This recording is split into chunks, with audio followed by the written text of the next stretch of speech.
De prime abord, merci d'abord de me donner l'opportunité de parler de cet événement. De prime abord, je dirais que déjà d'avoir pensé à donner le nom d'Elhadji Omar Bongo Ondimba au nouveau palais des congrès de notre pays, c'est rendre un hommage mérité. Un hommage mérité à un homme politique, un grand homme politique de très grande envergure. Omar Bongo Ondimba était un homme de paix, était un homme de dialogue. Merci donc à notre président, Brice Clotaire Oligui Nguema, d'avoir posé cet acte. Et permettez-moi d'abord de rappeler que pour moi, Léomba est le père de l'indépendance. Et Omar Bongo Ondimba est le père de la nation. Celui qui a indiqué le chemin. Il a tracé le chemin de l'unité nationale, le chemin de la paix, le chemin de la construction nationale et le chemin de l'ouverture du Gabon au monde. Parmi ses œuvres, je peux citer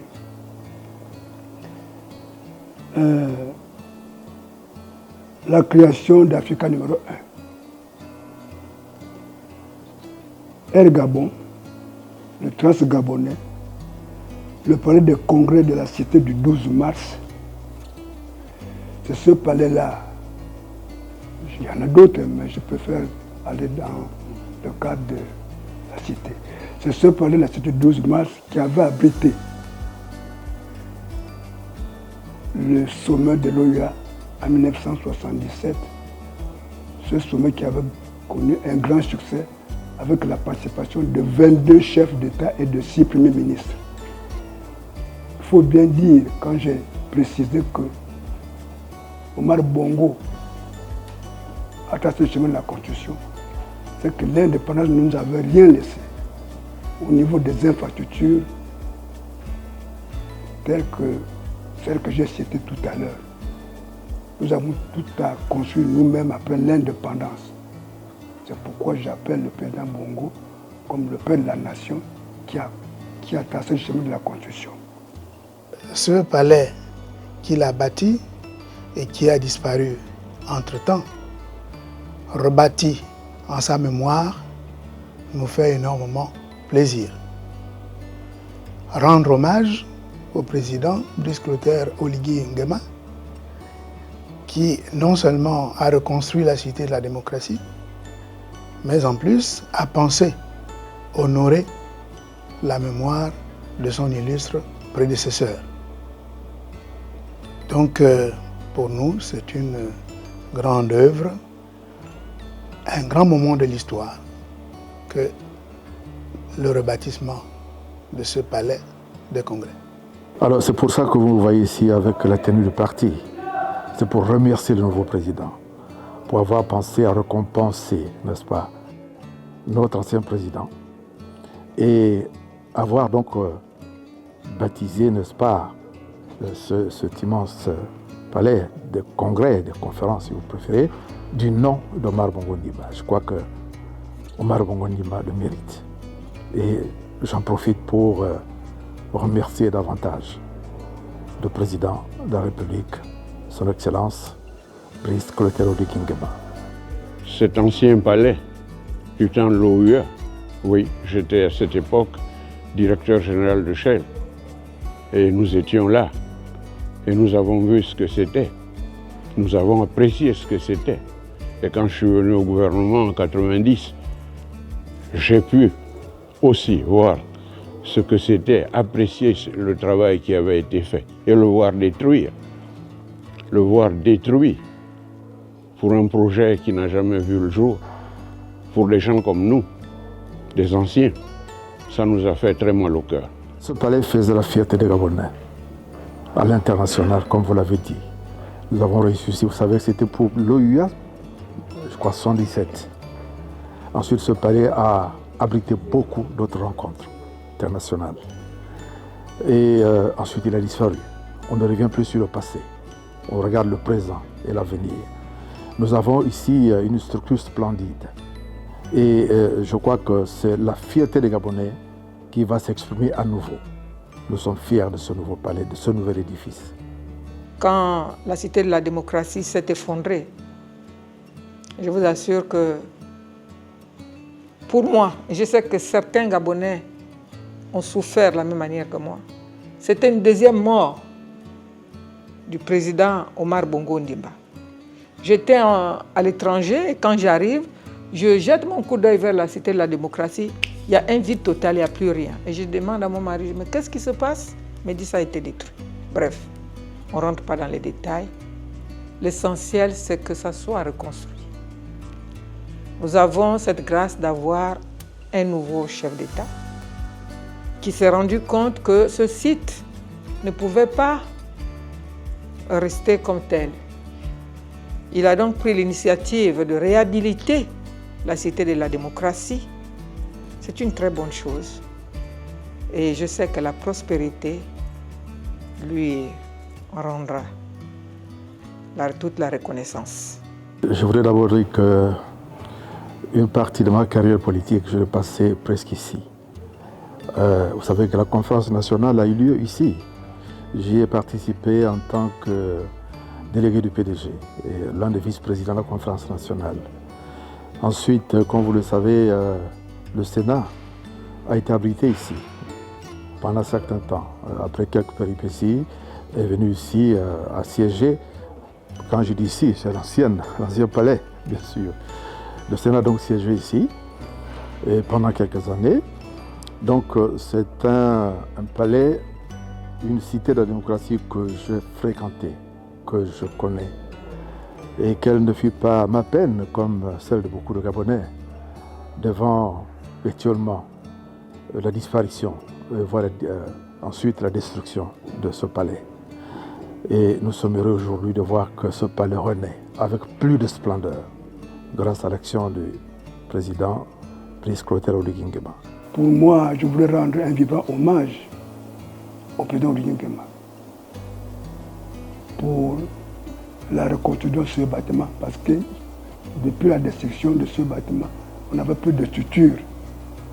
On tenait des réunions sous des tentes, ce n'était pas digne pour un pays comme le Gabon. C'est une très bonne idée que le président Brice Clotaire Oligui a initiée en réhabilitant ce que Feu Omar avait déjà bâti au niveau de la cité de la démocratie. Et lorsqu'on jette un coup d'œil sur la nouvelle structure, il y a une grande différence. Je crois que tout le monde peut partager cela. C'est une très bonne chose.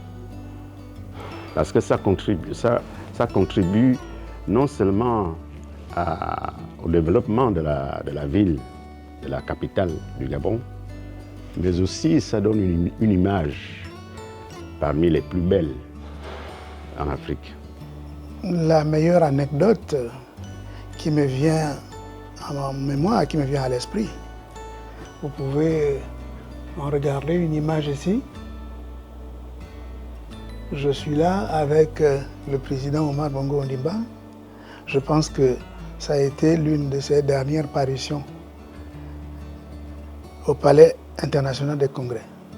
C'est le congrès du Parti démocratique gabonais, à l'issue duquel il m'a fait l'honneur de me porter au poste de secrétaire général du Parti démocratique gabonais. Pour moi, c'est le plus grand souvenir de ce palais et surtout d'Omar Bongo Ondimba dans ce palais.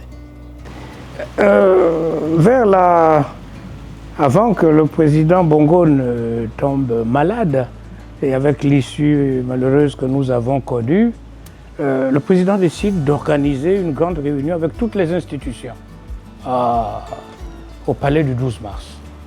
Et nous avons, avant cette réunion, au Conseil des ministres, et il m'appelle, il me dit « Bon, ben, tu ne restes pas au Conseil, tu vas aller travailler avec tel conseiller et je voudrais que vous me prépariez un discours sur Belinga. Ah, d'accord, j'étais ministre des Mines, hein, donc en charge de ce département, et le président voulait qu'on lui prépare un discours sur Belinga. Bon, j'en connaissais les tenants et les aboutissants, puisqu'il devait s'adresser à la nation. Donc, grande réunion au palais du 12 mars, et nous voilà à la fin du conseil partis.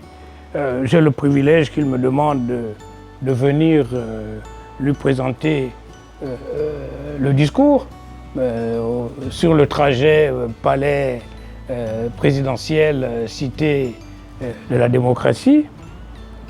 Et donc je commente le discours qu'il m'a demandé de présenter, et puis on arrive au pied du palais de la démocratie, et nous voilà sortis. Je me presse pour vouloir sortir, il me retient.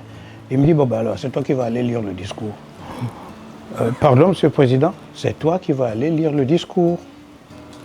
Vous pensez bien, un discours à la nation préparé pour le chef de l'État, petit ministre de la République, aller le lire devant la nation. Écoutez, ça a été un coup mais qu'il fallait encaisser immédiatement. Le devoir, c'est le devoir. Et j'ai lu au nom du chef de l'État, devant la nation, le discours qu'il devait prononcer sur Belinga. C'est un souvenir impérissable. Oui, j'ai un souvenir particulier. C'est celui de la visite et des rencontres avec le président de l'État de Palestine, Yasser Arafat, dont l'ambassadeur était mon voisin, ici, à la Cité de la Démocratie. Et souvent, quand il faisait l'honneur de nous rendre visite, nous nous rapprochions, nous nous rencontrions et on échangeait. Oh, toi, Gabon, jeune et beau pays, tu es par la nature né tout béni. Vu tes conditions naturelles, il t'a fallu une philosophie nouvelle. Et de ton sein est né un beau fils qui, depuis longtemps, souffrait de tes maux et qui, soucieux de ton devenir, de par son réalisme et son amour, prôna tout beau la rénovation. Qu'est-ce que vous voulez que je vous dise? C'est une très grande joie, c'est une très grande fierté, parce que on détruit un homme, on ne détruit pas une idée. Vous avez des exemples multiples. Chez les chrétiens, vous avez Jésus qui a été crucifié. Vous prenez beaucoup d'autres exemples. Donc, ce palais, c'est l'idée du président Omar Bongo qui renaît de ses cendres, comme le Sphinx. Pour le président Oligui Nguema, c'est vraiment une grande marque de reconnaissance à l'endroit de notre défunt chef d'État. Et c'est une réalisation qui va marquer certainement les cœurs des Gabonais qui étaient déjà désespérants.